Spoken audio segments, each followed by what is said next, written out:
الحمد لله رب العالمين نحمده ونستعينه ونستغفره ونعوذ بالله من شرورنا ومن سيئات أعمالنا من يهده الله فلا مضل له ومن يضلل فلا هادي له أشهد أن لا إله إلا الله وحده لا شريك له وأشهد أن محمدا عبده ورسوله رب اشرح لي صدري ويسر لي أمري واحلل عقدة من لساني يفقهوا قولي أما بعد. Yang berusaha pengurusi surau, ahli jawatan kuasa surau, imam, tuan guru, seustad, para alim ulama, tuan-tuan dan puan-puan, mudah-mudahan kita sama-sama dirahmati oleh Allah Subhanahu wa taala. InsyaAllah pada tahun ini 2024 kita sambung lagi pengajian kita dalam juzuk yang pertama Tafsir Al-Munir. Malam ini kita masuk kepada surah Al-Baqarah ayat 83. Surah Al-Baqarah 83. Surah Al-Baqarah ini mempunyai 3 juzuk sampailah ayat 286. 286. Malam ini kita masuk kepada surah 83 iaitu berkenaan kaum Yahudi melanggar perjanjian. Kaum Yahudi melanggar perjanjian. A'udzu billahi minasyaitonir rajim. وَإِذْ أَخَذْنَا مِيثَاقَ بَنِي إِسْرَائِيلَ لَا تَعْبُدُونَ إِلَّا اللَّهَ وَبِالْوَالِدَيْنِ إِحْسَانًا وَذِي الْقُرْبَى وَالْيَتَامَى وَالْمَسَاكِينِ وَقُولُوا لِلنَّاسِ حُسْنًا وَأَقِيمُوا الصَّلَاةَ وَآتُوا الزَّكَاةَ ثُمَّ تَوَلَّيْتُمْ إِلَّا قَلِيلًا مِنْكُمْ وَأَنْتُمْ مُعْرِضُونَ. صدق الله العظيم. Kata Allah Subhanahu wa taala, dan ingatlah ketika kami mengambil janji setia. Ketika kami mengambil janji setia dari Bani Israel, iaitu agar jangan kamu menyembah selain daripada Allah. Allah Ta'ala telah mengambil perjanjian, telah mengikat perjanjian dengan orang-orang Bani Israel. Yang pertama, janganlah kamu menyembah Allah. Janganlah kamu menyembah selain daripada Allah. Dan berbuat baiklah ihsan kepada kedua ibu bapa, kaum kerabat, anak yatim dan orang-orang miskin, serta ucapkanlah kata-kata yang baik kepada orang lain. Dirikanlah salat wa aqimus salat wa atuz zakat. Dirikanlah salat dan tunaikan zakat. Kemudian kamu tidak memenuhi janji itu. Kemudian kamu wahai Bani Israel tidak memenuhi janji itu kecuali sebahagian kecil daripada kamu sahaja. Namun yang lain umumnya berpaling tadah. Maknanya selain tak ramai yang berjanji setia dengan Allah Ta'ala, istiqamah dan setia dengan Allah kecuali hanya sedikit sahaja. Yang lain semua melanggar perintah Allah Ta'ala. Baik. Tuan-tuan, ayat ini menjadi amaran oleh Allah Subhanahu wa taala yang kena sampaikan daripada lidah Nabi SAW kepada Bani Israel. Satu, yang kedua, menjadi satu daripada pengajaran dan ingatan kepada kita selain daripada Bani Israel, bukan kita ni, untuk mengambil pedoman apa yang diperintahkan oleh Allah Subhanahu wa taala. Mari kita tengok. Ditafsirkan dan diulas oleh para alim ulama tafsir, ceritakanlah wahai Muhammad. Kata tafsir, wahai Muhammad, ceritakanlah wahai Muhammad bagaimana kami, yakni Allah, mengambil janji setia agar mereka menyembah Allah dan tidak menyekutukan Allah dengan sesuatu yang terdiri daripada pemerintah, berhala ataupun manusia. Jangan, tuan-tuan, kata tafsir ini, tidak menyekutukan Allah dengan sesuatu yang terdiri, sama ada kamu menyekutukan Allah Ta'ala dengan pemerintah. Taksub dengan pemerintah. Yakin yang pemerintah memberikan rezeki. Yakin kebahagiaan yang diberikan adalah daripada pemimpin dan pemerintah. Kebahagiaan datang daripada Allah, rezeki datang daripada Allah, susah dan payah senang datang daripada Allah Ta'ala. Dan juga jangan menyekutukan Allah daripada berhala, seperti yang dilakukan kaum musyrikin daripada dulu sehinggalah sekarang. Mencipta berhala sendiri lalu menyembah berhala. Mencipta salib sendiri lalu menyembah yang disalib tersebut. Ataupun jangan menyekutukan Allah dengan manusia, dengan taksub kepada manusia, melampau-lampau, ghulu, dalam bahasa Arabnya ghulu, atau melampau dalam mengagung-agungkan manusia sehingga lupa akan Allah Ta'ala. Ataupun menjadikan Nabi-Nabi sebagai Tuhan. Isa anak Allah, Uzair anak Allah, Isa adalah Allah, Uzair adalah Allah. Salah. Manusia adalah manusia. Ada sebahagian manusia kita di kalangan mungkin ketaksuban melampau, sehingga akan mendewa-dewakan Nabi, sehingga akan mengangkat Nabi ke tahap ketuhanan, ataupun mengangkat tokoh-tokoh tertentu sebagai Tuhan. Yang saya pernah cerita kepada tuan-tuan di kalangan artis, di luar negara, ahli sukan, bekas-bekas ahli sukan yang hebat-hebat, diangkat sebagai Tuhan. Mungkin tak terjadi di Malaysia sebab kita ada akidah. Kita ni orang Islam, kita tidak terlibat dengan perkara tersebut. Tetapi bagi manusia yang tidak ada pedoman bertuhankan kepada Allah, yang tidak ada pedoman dalam akidahnya, yang tak pernah belajar dan merasai nilai akidah untuk beriman dengan Allah Ta'ala, mereka sedang mencari-cari sesuatu yang boleh dijadikan sandaran untuk Tuhan sebagai Tuhan. Termasuklah sandaran itu kepada pemerintah, ataupun kepada berhala, ataupun kepada manusia, tokoh-tokoh yang tertentu. Mentuhankan manusia. Mentuhankan manusia. Kerana ketaksuban dengan seorang pemain bola sepak yang hebat, seperti contohnya Maradona di Spanyol, dia telah dituhankan. Dianggap sebagai jelmaan Tuhan. Kan? Sebagai jelmaan Tuhan, kehebatan dia bermain dalam sukan bola sepak. Ataupun mencipta patung-patung sebagai jelmaan Tuhan. Tuhan langit, Tuhan darat, Tuhan bumi dan sebagainya. Sehingga kan hari ini akidah kita tidak membenarkan perkara tersebut terjadi. Kita masih lagi bertuhankan Allah Subhanahu Wa Ta'ala. Ataupun boleh jadi kita tidak melakukan syirik jali, syirik khafi. Syirik khafi ni apa?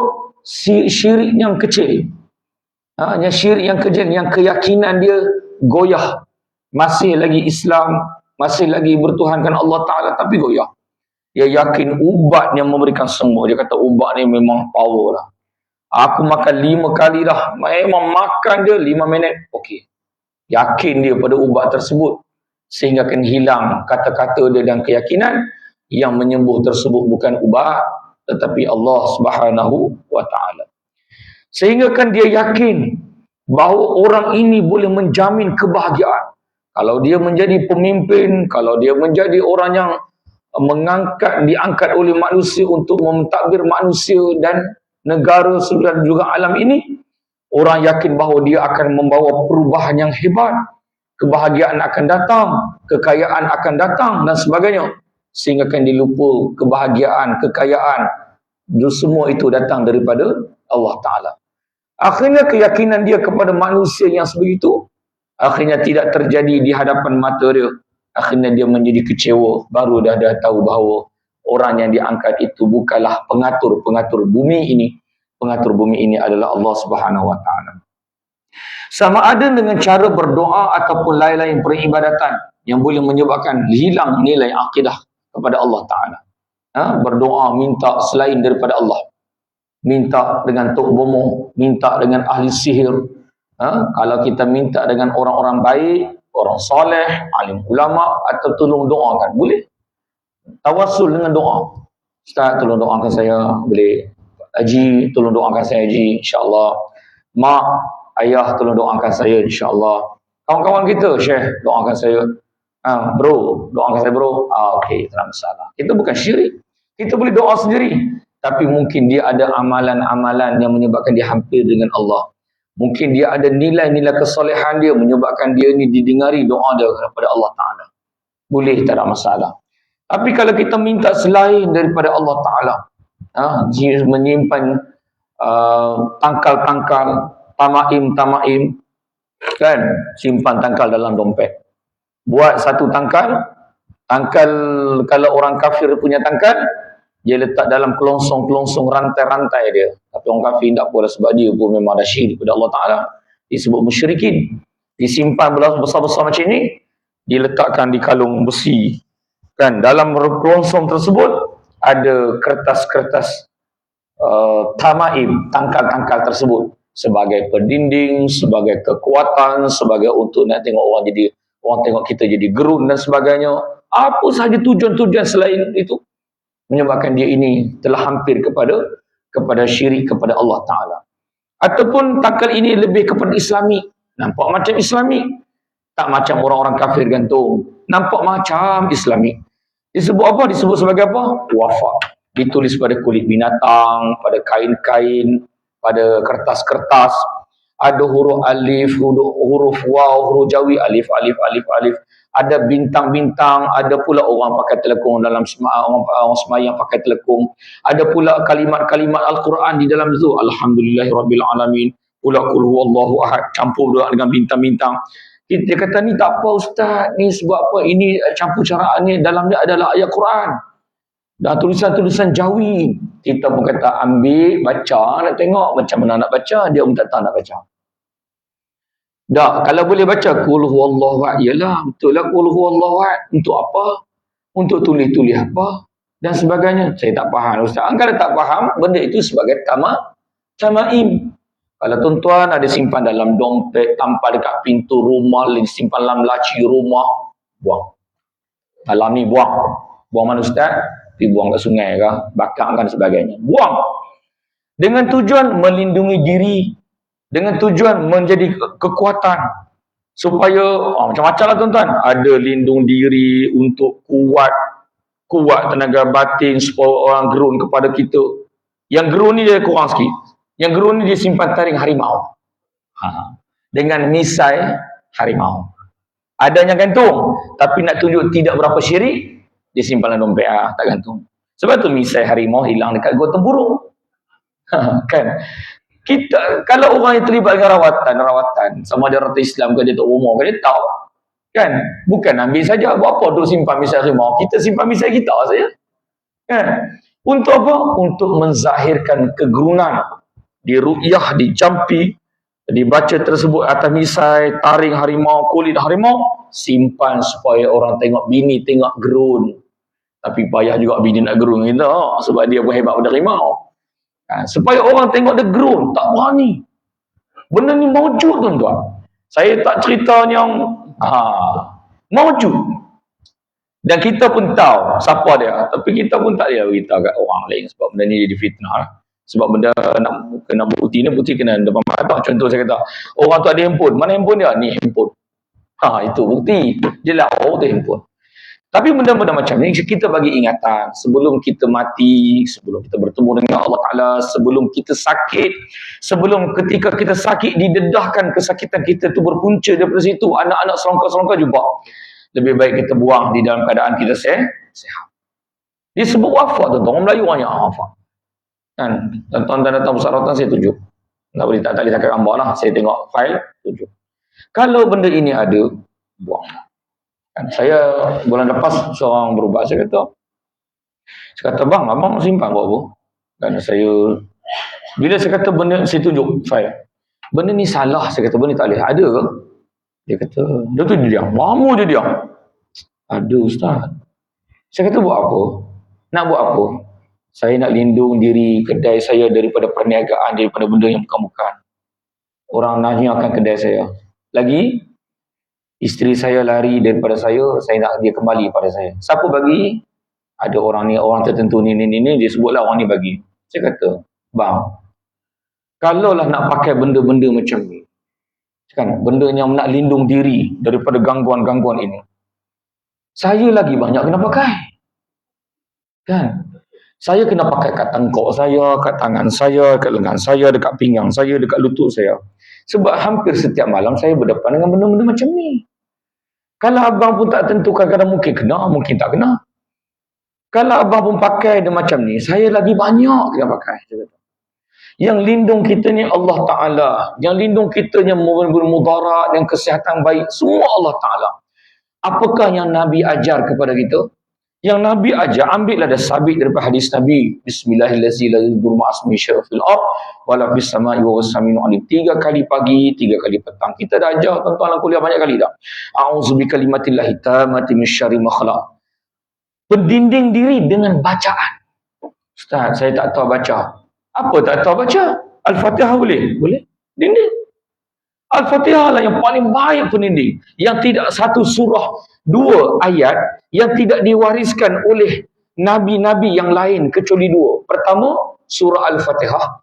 Yang kedua, amanar rasulu bima unzila ilaihi min rabbihi wal mu'minun. Sampai habis ayat surah Al-Baqarah. 2 ini tidak diwarisi oleh nabi-nabi lain kecuali Nabi SAW. Dan inilah pendinding-pendinding kepada kita yang kita baca tahlil, kita buat tahlil. Itu saja. Selain pada tu tak boleh. Duk kita gantung kuku rimau, taring rimau, misai rimau. Oh, letih tuan-tuan. Kalau sekadar letak dalam frame, kita nak beritahu kawan kita, saya memang minat benda-benda eksotik. Tuan tengok sana, kita tengok apa benda. Itu adalah taring harimau koleksi saya. Sebagai koleksi tak ada masalah tuan-tuan. Okey. Sebagai koleksi. Tapi bila orang kata taring, bila dia jual kat kita, dia kata apa? Dia kata dia bagi kat kita, dia jual kat kita, dia kata. Dia tak kata benda tu ada jin dalam. Dia kata apa? Ni ada isi Ini bukan sekadar taring. Habis. Adalah tak kena. Rendam dalam air, lepas tu angkat balik, minum. Insya-Allah. Insya-Allah mesti akan ada. Kan? Insya-Allah baik memang. Tuan-tuan. Tapi sekarang ni saya tengok sekarang ni kawasan kita kurang. Tapi kalau ada tuan-tuan, saya dah jumpa orang. Saya tuan-tuan, satu ketika tempat kita jugalah. Dia lama tuan-tuan, lama accident semua. Lama saya datang lama-lama saya kata. Dia kata tolonglah ustaz, saya macam ni lah ustaz. Saya mengaku saya pernah ambil. Bila dah ketika nazar. Saya tak tanya, dia kata tolonglah ustaz, saya pernah ambil ustaz. Tapi saya tak pernah buat. Saya kata kalau dah ambil tak pernah buat sama. Tolonglah ustaz, saya tu hakil sangat ni. Tapi dia nazar lah. Saya kata bang, kita buat memutus, buang benda ni. Biarlah Allah Ta'ala bagi rahmat pada kita, kita sakit teruk, ujung-ujung ni kita sakit teruk. Mungkin Allah Ta'ala nak temukan kita sempat buang benda-benda macam ni. Bukan sekadar buang objek yang saya sebut ni. Buang kepercayaan, perkara-perkara yang ini lebih penting daripada buang objek tu. Objek ni penting juga kena buang. Supaya benda tu tak damping. Tapi keyakinan kita kepada Allah Ta'ala kena lebih daripada objek. Sebab kita nak bawa diri kita jumpa Allah Ta'ala. Akhirnya saya kata, bang, ada simpan tak barang? Satu je pun dia kata, bang ustaz ada simpan. Keluarga terkejut, simpan? Ayah kita tak simpan. Dia siap sebut, dia kata ada tempat tu dalam laci, dalam bilik semua. Saya kata pergi ambil.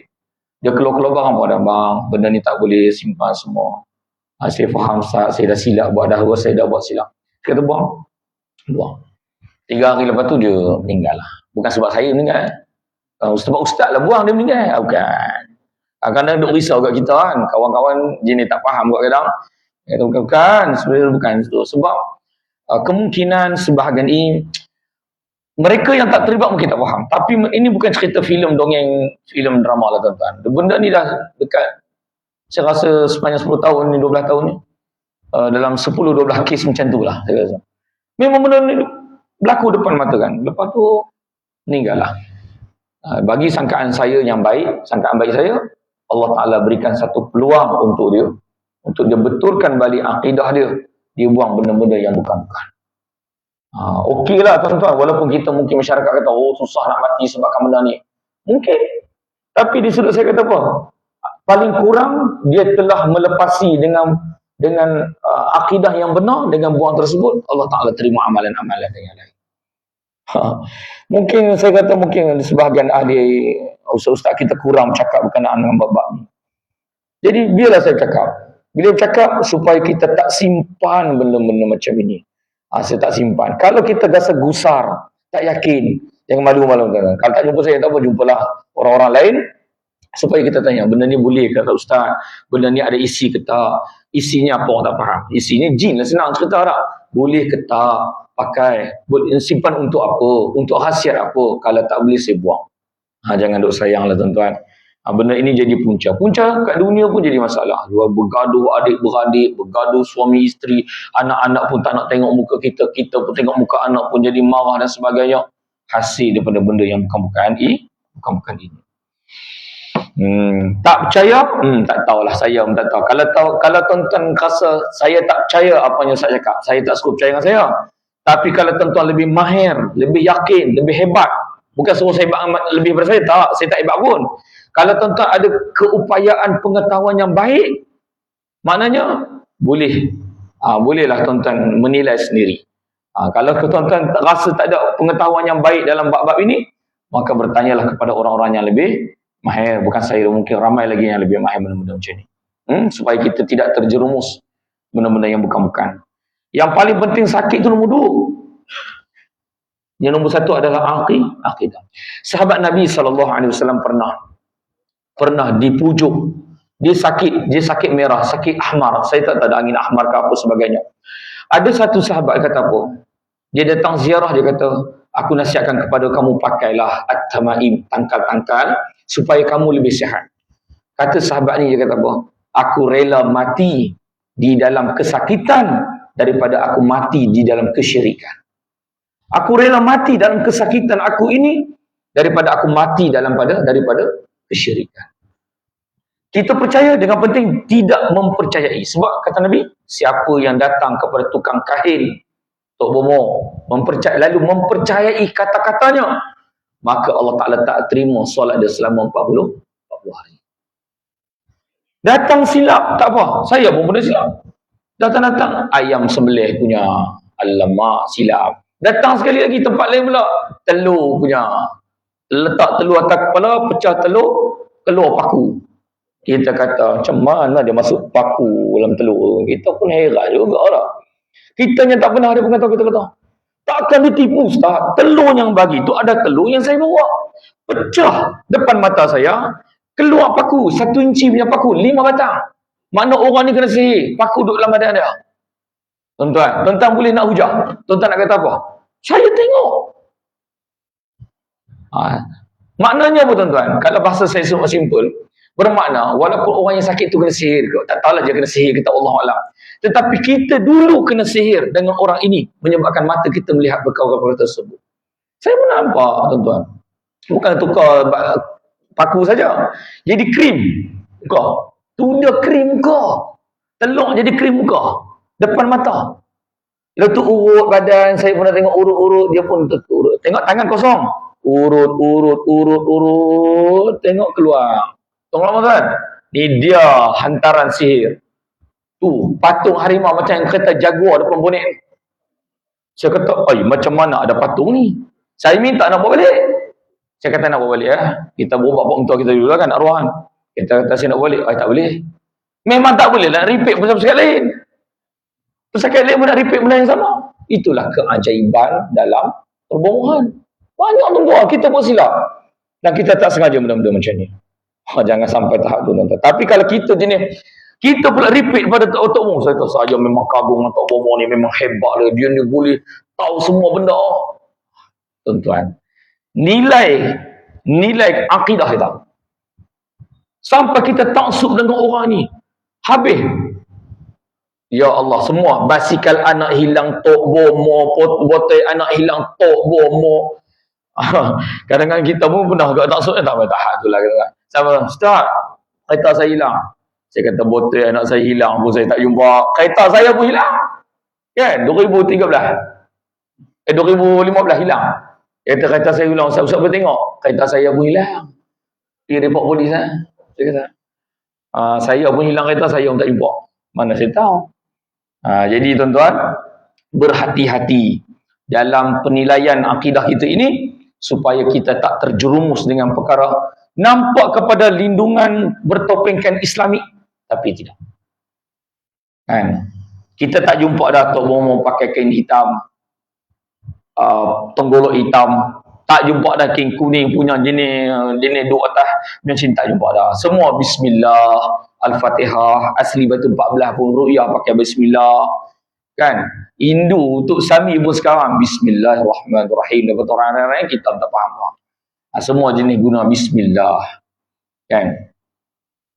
Lah ni Tok Bomo pakai macam saya. Pakai jubah, kurta dan sebagainya. Tapi hakikatnya dia Tok Bomo. Sebab kalau di Indonesia masih lagi macam itulah. Di Malaysia tak, kalau pakai jenis macam tu bomonya betul-betul, tak laku orang pun tahu. Jadi tak mau. Baik. Maknanya, jangan sampai kita mensyirikkan bersesama manusia. Selagi arahan tersebut tidak bertentangan dengan perintah Allah, telah disebutkan di dalam kitab Taurat bahawa sesiapa mencela ibu bapanya. Baik, antaranya adalah tidak mencela kepada kedua ibu bapa. Tuan-tuan, dalam surah ini, antaranya ialah supaya mengabdikan diri pada Allah Ta'ala, berbuat baik kepada ibu bapa, ihsan kepada adik-beradik. Adik-beradik maksudnya apa? Adik-beradik kita, abang kita, kakak kita, adik kita, sepupu kita, anak menakan kita, anak saudara kita, bapa menakan kita, bapa saudara kita, kaum kerabat. Dan juga disuruh untuk berbaik kepada anak yatim.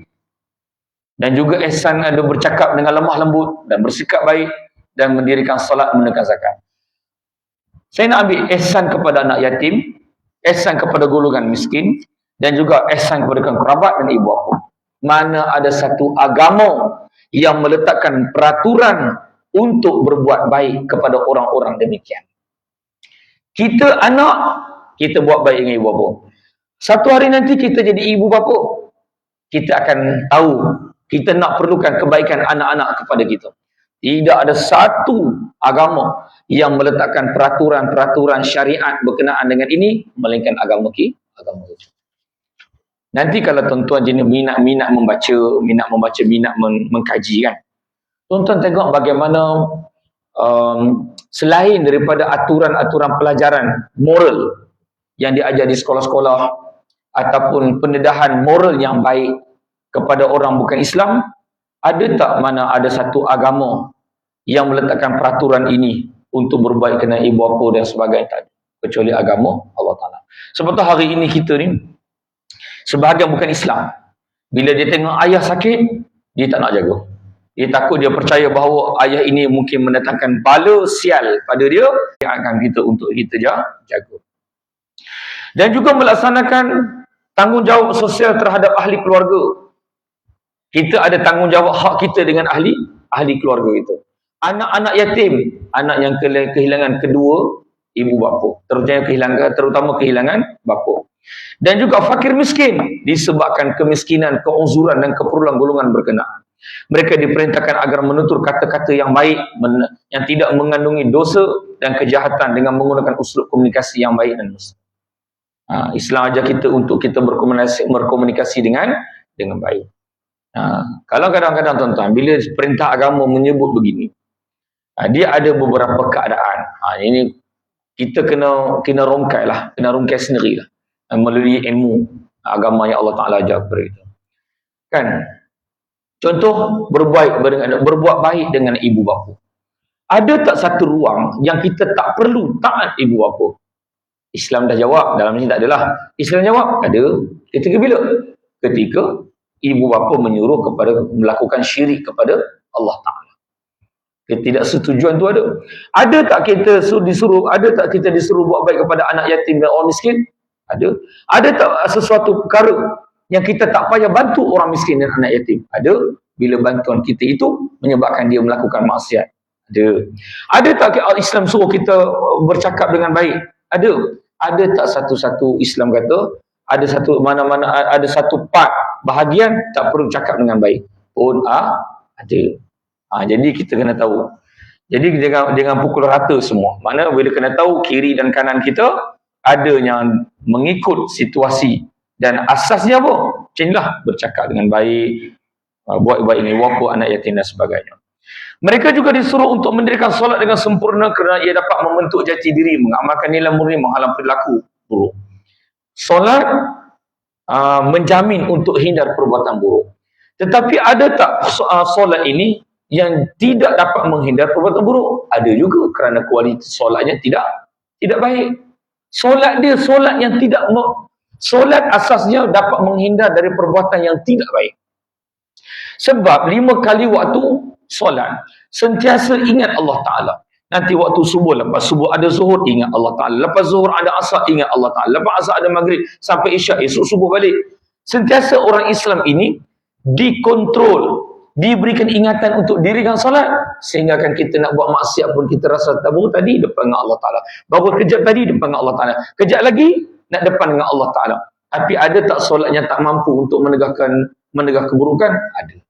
Solat yang mungkin tidak menepati rukun dia, kualiti solat yang tidak baik, solat yang macam-macam lah, kualiti solat, tingkatan solat menyebabkan dia ni tidak dapat menegah solat daripada perkara-perkara yang tidak baik.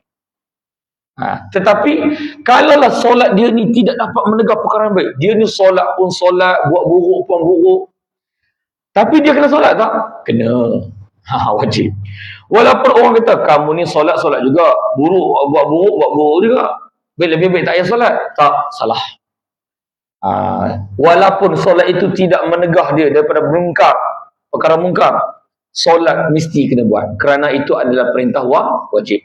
Paling kurang perkara buruk yang dia buat, perintah sudah dia lepas, tanggungjawab dia dah lepas kena, dia dah buat dah solat, termasuklah puasa dan sebagainya. Seterusnya Allah Ta'ala mengingatkan supaya kita untuk menunaikan zakat, sebab zakat adalah satu institusi berfungsi menjamin perpaduan manusia, sosial dan manusia. Ia bukan sahaja membantu menyelesaikan masalah individu. Kita dah solat, individu, ibadah kita. Kita tunaikan haji, ibadah kita. Kita tunaikan puasa, ibadah individu kita. Kita tunaikan zakat, kita dah ada hubungan membantu manusia. Hablum minan nas, kita dah bantu manusia yang lain. Dan ia membawa kepada keselesaan dan keharmonian hidup umat sejagat. Sebab itu Islam memberikan satu perintah zakat, kerana seluruh harta kita tak semua kita punya. Sebahagiannya adalah orang lain punya. Dalam poket kita, dalam bank kita, bukan semua harta kita, sebahagiannya adalah harta orang lain. Sifat ataupun zat yang kita boleh tengok, tak, ini harta aku, ni aku punya, aku yang kerja aku cari. Tak, Islam tak kata macam tu. Islam kata kamu punya ada, sebahagiannya adalah orang lain punya, maka serahkanlah sebahagian orang lain punya. Zakat yang lupa. Kenapa tuan-tuan disempurnakan ayat, bila ayat Allah Ta'ala sebut, contoh Allah SWT sebut dalam ayat yang kita baca tadi, Allah kata wa aqimus salah wa atuz zakah.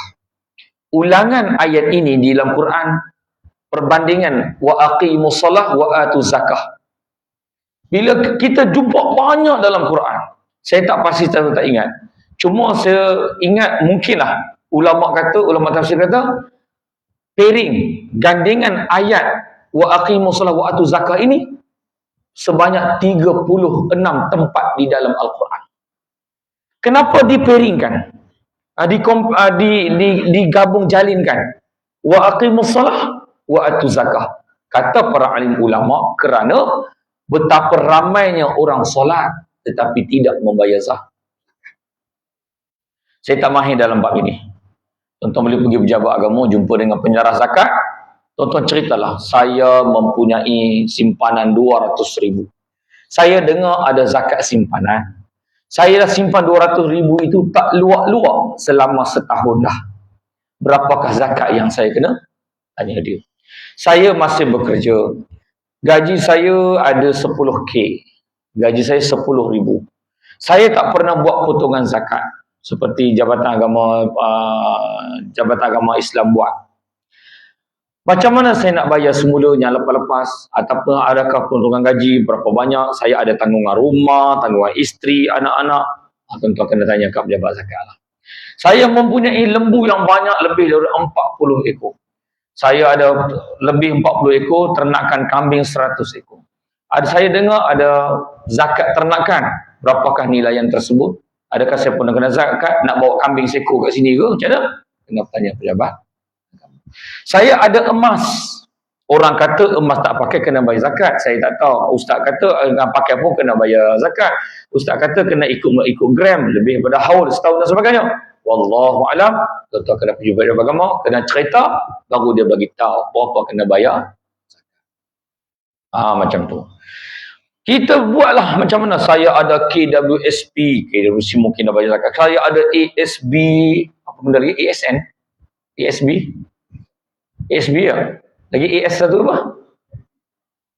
Tak. Tak tahu lah saya. Saya ada simpanan mau bagi tahu lah semua. Kan, saya ada macam ni. Saya nak bayar zakat, saya tak tahu. Mana satu yang saya kena bayar? Perlukah saya bayar? Ikut tahun kah? Ikut nilai kah? Berapa peratus kah? Semua itu datang daripada pejabat agama. Kena bagi sibuk sikit berjauh. Sebab pegawai zakat dia tak sibuk. Sebab ramai tak bayar zakat. Orang Islam ramai. Sebab kita ada orang faham bayar zakat hanya zakat fitrah di bulan Ramadan sahaja. Dia faham Ramadan sahaja. Pendapatan. Saya ada pendapatan duit persaraan saya. Saya ada pendapatan saya buat bisnes juga. Dalam pesara pun ada bisnes. Lepas tu saya ada homestay, ada rumah sewa dan sebagainya. Gabung semua tu, income lebih kurang sebulan tu dalam 30k. Perlukah saya bayar zakat? Akan tanya tu. Kan? Ataupun yang banyak tanya, itu tak ramai tanya. Yang ramai tanya macam mana? Saya ingat gaji bawah 1,000. Perlu layakkah saya terima zakat? Itu ramai. Kan? Layakkah saya terima zakat? Itu ramai. Tapi untuk layakkah saya membayar zakat? Kurang. Kan? Saya pun tak tahu sekarang ni orang dah kaya ke orang miskin, saya tak tahu. Dekat pejabat agama tu ada fidyah, beras fidyah kan. Adalah satu pekerja sekolah saya tu, dia ambil beras fidyah. Saya tanya dia, bagaimana pejabat agama? Dia bawa 2 kampit balik. Saya kata ramai ke ambil beras fidyah? Ramai Ustaz. Tapi kadang pejabat agama marah. Marah sebab apa? Ramai tak nak ambil. Ui, kaya saya kata orang Malaysia ni. Saya kata siapa yang miskin? Kan? Biasanya kalau luar negara tu tak, berebut berah. Ni, pejabat agama call. Kenapa tak ambil? Loh. Call yang layak menerima beras fidyah, kenapa tak datang ambil? Macam pelik pula. Kan? Heran kan? Saya pun macam tu ya. Maknanya kaya lah ya. Bukan berasnya. Biasa-biasa berasnya kita makan. Kan bukan berasnya bawa, beras kita makan. Sebab beras tu je kita bayar zakat. Tuan-tuan. Jadi tuan-tuan, ataupun orang entah. Sebab pejabat agama mungkin dah ada rekod. Dia dah ada rekod. Orang yang dia tak tahu tu tak tahulah. Tapi yang ada rekod, dia tahu orang ni tak ambil beras. Tu yang pelik tu. Baik. Okey. Kita tengok apakah huraian. Pertama, pengabdian diri mutlak hanya kepada Allah Ta'ala tanpa sekutunya. Firman Allah, wa ma arsalna min qablika min rusulin illa nuhi ilaihi annahu la ilaha illa ana fa'budun. Dan kami tidak mengutuskan rasul sebelum kamu, melainkan kami wahyukan kepadanya bahawasanya tidak ada Tuhan melainkan aku, maka sembahlah olehmu sekalian aku. Tuan-tuan, mungkin ini kita faham. Tak sembah patung, kita tahu. Orang Islam dia tak sembah patung. Kita tanya siapa yang bagi sembuh? Allah Ta'ala. Yang bagi sembuh, yang bagi sakit, Allah Ta'ala.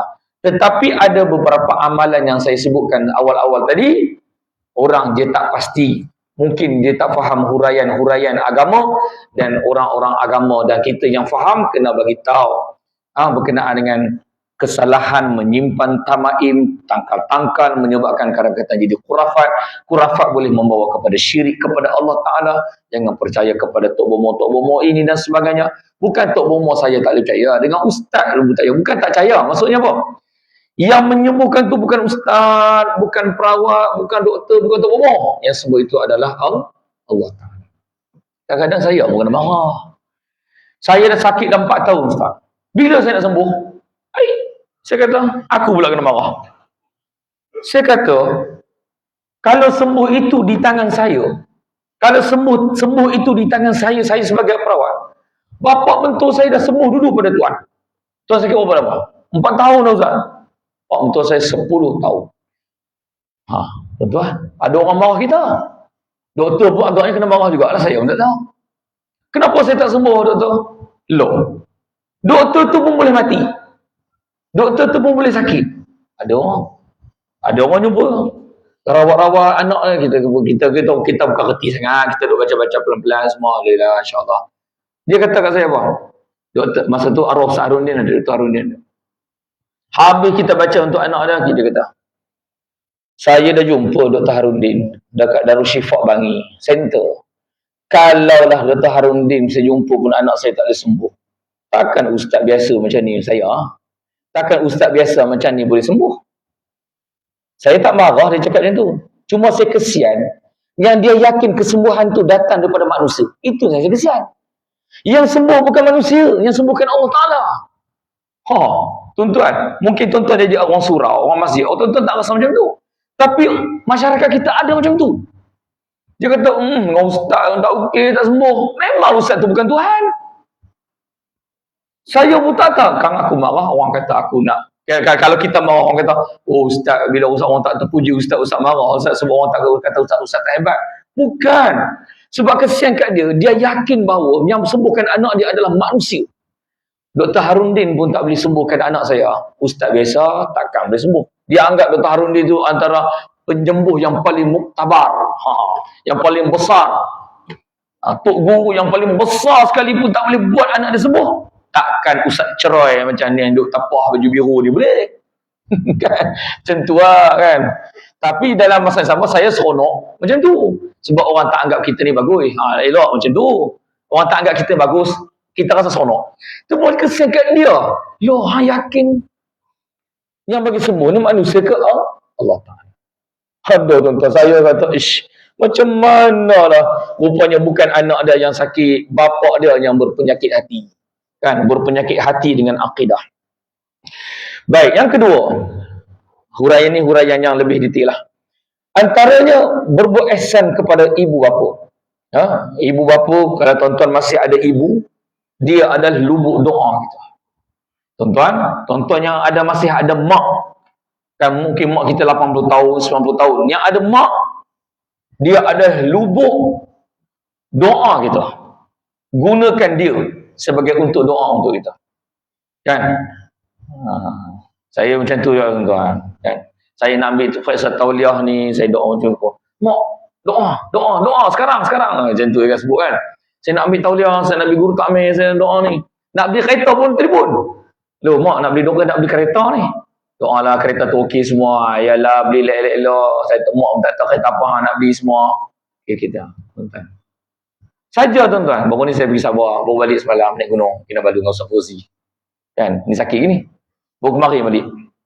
Telefon juga, mak nak naik Kinabalu. Naik lagi. Tu dia mak saya kata, naik lagi. Doa lah selamat semua. InsyaAllah semua. Kan. Last kali je pun, mak doa jadi orang kaya boleh? Saya usik kan. Nanti lupa diri, mak saya kata tak lupa. Memang tak lupa, jadi doa kaya saja. InsyaAllah. Lubuk doa tuan-tuan. Mak kita lubuk doa. Jadi berbuat baiklah kepada dia. Sebab dalam satu hadis kan Nabi sebut ada juga kadang yang tidak mengambil sebahagia hadis ini sebagai hadis yang sebagai sandaran yang kuat. Yang mana hadis tentang Ramadan, di dalam hadis tersebut diselitkan. Bila sahabat Nabi berada dalam masjid Nabi, Nabi naik mimbar, Nabi kata celakalah orang. Sahabat tanya antaranya, kenapa kamu, wahai Rasulullah? Waktu kami tak pernah melihat engkau berkata demikian. Waktu engkau naik satu mimbar daripada tangga, kau sebut, maka celakalah. Antaranya apa? Kata Nabi, maka celakalah bagi ada satu orang anak yang Allah Ta'ala sengaja memanjangkan usia ibu dan ayah dia. Dia tak ambil kesempatan untuk jaga ibu dan ayah dia. Yang mana amalan tersebut, dia boleh masuk syurga, dia tak masuk syurga. Kan? Solat dia tak hebat, puasa dia tak hebat, solat sunat dia tak hebat, bangun malam tak hebat, semua dia ni tak hebat. Cuma ada satu Allah Ta'ala nak bagi peluang kat dia, Allah Ta'ala panjangkan usia ibu dan ayah dia ketika tua. Supaya anak ni ambil kesempatan amalan ini untuk jaga sampailah mak ayah ini habis usia. Kalau dia jaga dengan baik, dengan ikhlas, mungkin amalan ini sahaja dia boleh masuk ke dalam syurga Allah Ta'ala. Dia tak ambil peluang. Bila bukan sahaja tak masuk syurga, malah bila dia abaikan dengan sengaja, menyebabkan dia pula terjerumus ke dalam neraka. Maka Nabi kata apa? Masa Nabi maka celakalah orang ni. Maka celakalah orang ni. Rugi. Maka sangat rugilah orang ni. Allah saja je bagi dia satu darjat yang boleh meninggikan darjat dia dalam syurga. Dia tak gunakan manfaat tersebut. Dia tak gunakan manfaat tersebut. Sebab tu kita adik-beradik, kalau tidak ada apa-apa halangan, sedaya upaya mungkin untuk berebut menjaga mak dan ayah kita. Kecuali mak ayah kita ni jenis ada test lah. Kan dia kata aku tak nak ada rumah bang, aku nak ada rumah adik. Kita pun kena sabar juga lah tuan-tuan. Dia tak nak duduk rumah kita. Kan? Dia nak duduk rumah adik je. Kita pun teringin nak jaga dia. Tapi dia tak mau, tak apa. Kan? Asalkan dia mau jadi okey dengan kita, sudahlah. Ada je bukan, dia ikut selesa dia. Bukan dia mau dengan kita semua. Tak apalah. Tu belum kata nak duduk rumah sendiri lagi. Tak duduk rumah kita. Kita pun duduk risau juga. Jiran kata apa, anak punya ramai, kerja punya hebat. Tapi mak tak boleh jaga. Bukan kita tak jaga. Mak pun tak mau duduk rumah kita. Dia nak buat kerja dia sendiri. Duduk rumah dia. Cuma kita risau je. Kalau jadi apa-apa tersadum bilik air ke apa semua. Macam tu tuan-tuan. Ini ujian lah untuk kita. Ujian untuk kita. Cuma mungkin kita boleh ambil sedikit keberkatan, kesempatan. Kalau saya sebut berkat kan orang kata tak ada berkat pula. Keberkatan dan kesempatan yang boleh menyebabkan kita ada amalan baik berbuat pada ibu, baik pada ibu apa? Menyebabkan kita masuk ke dalam syurga. 5 minit lagi insya-Allah tuan-tuan, 5 minit lagi. Lalu kata Nabi, firman Allah Subhanahu wa taala, "Anishkur li wa liwalidayka ilayya masir." Bersyukurlah kepada aku dan kepada kedua ibu bapamu, hanya kepada akulah tempat kamu dikembalikan. Baik. Kata Nabi SAW, saya baca bahasa Melayu, apakah bentuk amalan yang paling baik? Kata Nabi SAW, solat pada waktunya. Saya tanya lagi, kemudian apa lagi ya Rasulullah? Berbuat baik kepada ibu bapa. Saya bertanya seterusnya, apa lagi? Jawab mereka adalah berjihad di jalan Allah Ta'ala. Baik. Yang kedua, yang ketiga, ihsan termasuk. Ihsan kepada kaum kerabat kita. Adik-beradik kita wujudkan silaturahim, jangan bergaduh-gaduh dan sebagainya. Ini kita kena jaga. Dalam satu keluarga ni akan ada satu penimbang tara. Ada satu tokoh penimbang tara. Contohnya, Pak Lang. Apa saja berlaku dalam rumah gaduh adik-beradik, Pak Lang ni antara tempat rujukan. Orang grup A pun akan rujuk Pak Lang, grup B pun akan rujuk Pak Lang. Pak Lang ni kira penimbang tara lah. Kan? Apa-apa, tok dah tak ada, nenek dah tak ada, mak ayah dah tak ada, Pak Lang sebagai penimbang tara. Ini supaya tak bergaduh adik-beradik. Bukan senang nak jaga hubungan ini. Bukan senang tuan-tuan. Bukan kata mak saudara, mak menakan dan sebagainya. Adik-beradik kita yang 5 orang pun kadang-kadang susah kita nak jaga hubungan kita. Kita tak bergaduh, anak kita bergaduh dengan anak dia dan sebagainya. Saya duk risau lah. Sebab itu tuan-tuan mungkin betul lah bila pendidikan agama daripada kecil, masing-masing daripada mak dan ayah ni didik agama untuk anak-anak ni. Anak dengan didikan agama hebat, mak ayah dah tak ada, anak masih lagi pegang dengan agama, jadi baik sama-sama adik beradik. Yang keempat, ihsan terhadap anak yatim. Kata Nabi SAW, kafilul yatimi lahu aw li ghairihi ana wa huwal kalhataini fil jannah. Penjaga anak-anak yatim mempunyai hubungan kekeluargaan yang tidak mempunyai hubungan kekeluargaan. Aku dan dia berada berkatan dalam syurga seumpama 2 jari sambil menunjukkan jari tengah dan jari telunjuk. Kata Nabi, siapa yang jaga anak yatim, pelihara anak yatim, sama ada hubungan keluarga ataupun tidak, dia akan duduk dalam syurga bersama dengan aku orang ni seperti ini. Nabi tunjuk, Nabi merapatkan jari tersebut nak bagi tahu bahawa orang yang jaga anak yatim memang akan dapat syurga, malah bersama Nabi di dalam syurga. Tak kira kalau seorang ke, tak semestinya buka sekolah anak yatim. Nak jaga seorang ke, 2 orang ke anak menakan kita, anak yatim, anak saudara kita, anak yatim. Kita jaga dia, jaga bagi pendidikan agama, pendidikan sampai dia besar, sampailah dia berjaya. Tapi memang cabaran tuan-tuan. Ini memang kebiasaan. Tuan-tuan pun tahu. Bila anak tak ada ayah, dia lain. Tak ada mak, dia lain. Tak ada keduanya, lain. Saya pernah jaga anak rumah anak yatim. Macam itulah tuan-tuan, dia lain. Lain daripada kita yang ada anak, kita tengok anak kita, isteri kita pun ada lagi anak kita, yang anak masih ada kita, dia lain.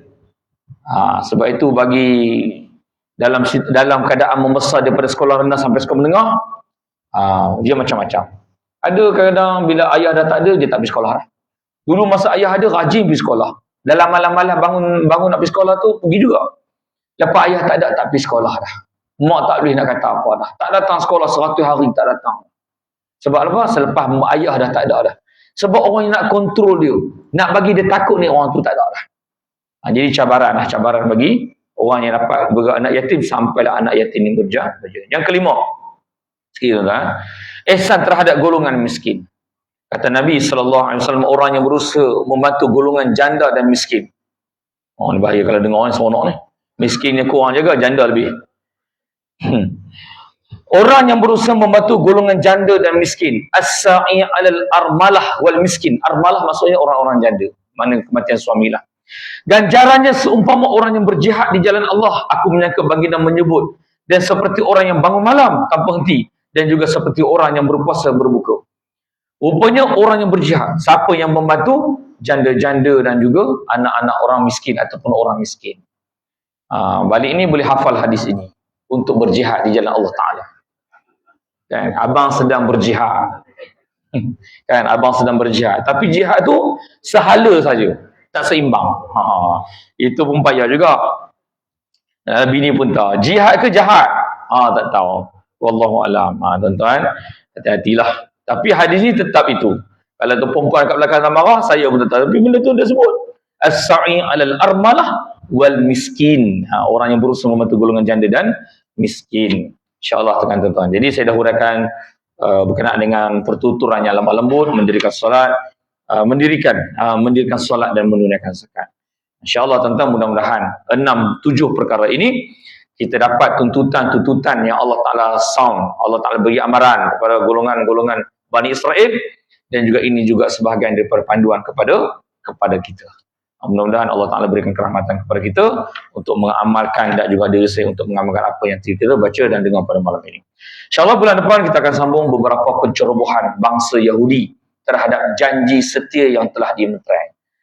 Kalau dengan Allah pun dia mungkir janji, dengan manusia tanah Palestin apatah lagi.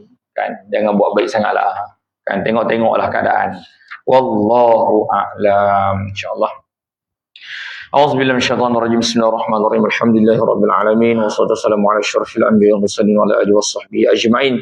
Ya kaina qabla kulli syai'in mukawwana kulli syai'in ya kaina ba'da kulli syai'in fa'al min quwwati zakarah wa quwwati fahmi wa quwwati zakat wa quwwati lisan wa quwwati hafizah. Allah marzuqna fahman nabiyyin wa hifzal mursalin wa ilhamal malaikatil muqarrabin ya arhamar rahimin walhamdulillahirabbil alamin. Taqabbalallahu minkum.